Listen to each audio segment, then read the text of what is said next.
Hi Beb! This is Ivy. For today's video, ipapakita ko sa inyo ang latest step-by-step guide kung paano ma-certify o ma-approve ng employer ang Pag-ibig Multipurpose Loan Application online. Gamit lang ang employer's virtual Pag-ibig account. If you are interested na malaman kung paano ito gawin, please keep watching until the end of this video. Kung bago ka pa lang sa channel ko, I invite you to please do like, share, comment, and subscribe to my channel.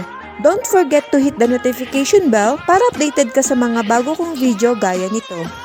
Without any further ado, let's get started.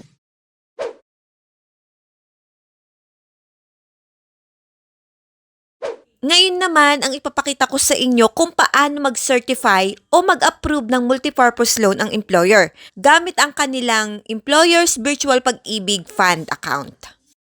Go to Pag-ibig Fund website, select Employer, then click Virtual Pag-ibig. Kung wala pa kayong Virtual Pag-ibig Employer account, kailangan po munang magpunta sa inyong Pag-ibig branch para mag-submit ng application for employer's account. Kung may account na, click Login.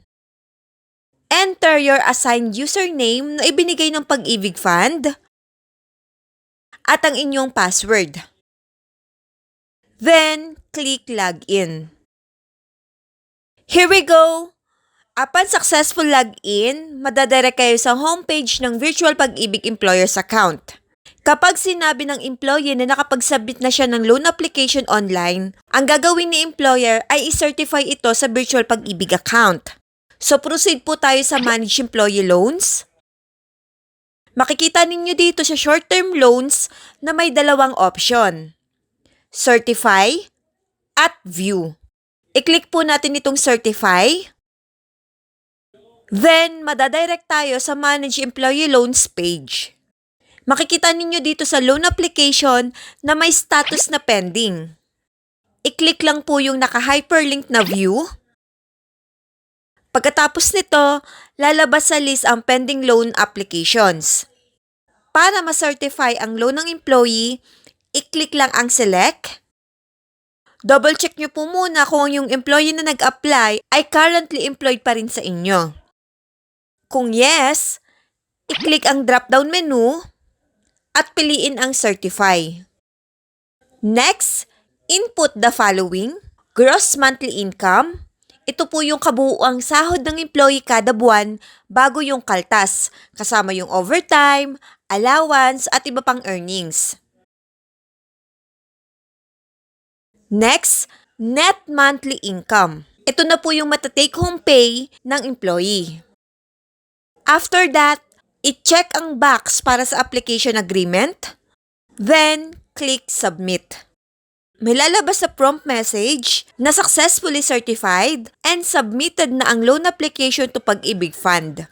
Click OK. Automatic tayong babalik sa Manage Employee Loans page at makikita natin na wala ng pending loan application.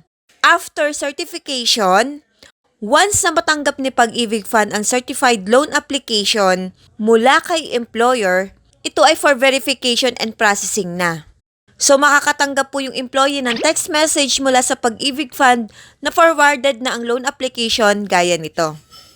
Kapag approved na, makakatanggap po ulit ng text message ang employee gaya nito kung saan naka-indicate ang approved loan application, monthly amortization, at start date ng payment. So I think that's it for this video. Sana nakatulong po sa inyo. Thank you so much sa wala niyong sawang pagsuporta sa akin. Please don't forget to like, share, comment, and subscribe to my channel and hit the notification bell para lagi po kayong updated sa mga susunod kong video. Thank you and God bless everyone. Follow for more.